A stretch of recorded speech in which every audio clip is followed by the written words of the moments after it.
Tattoos have been around for ages, and being officially the oldest form of art, they were there probably even longer than those cute little horse drawings we find in ancient caves.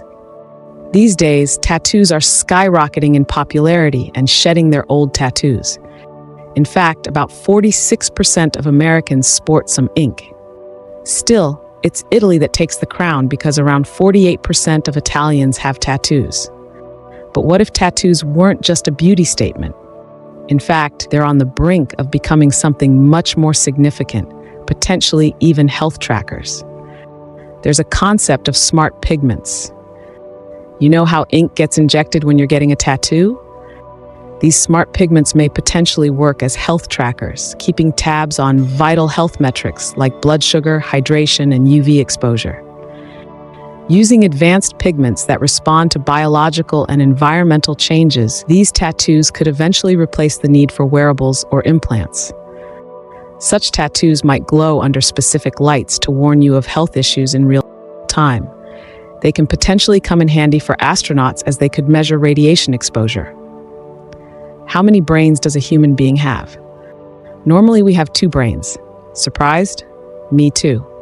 But recent research reveals that your heart has its own nervous system, often called a mini brain, which independently regulates its rhythm separate from the brain. A team of scientists studied zebrafish, uncovering the complexity of this heart network in Nature Communications. Previously, we thought the heart solely followed the autonomic nervous system's commands from the brain.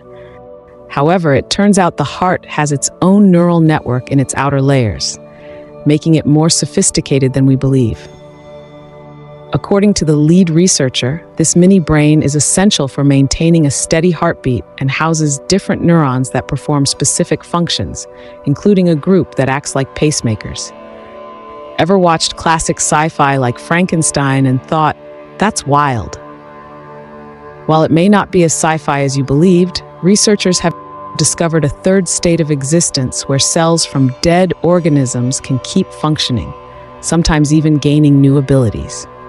Scientists have observed dead frog skin cells transforming into Xenobots, which can move and heal themselves.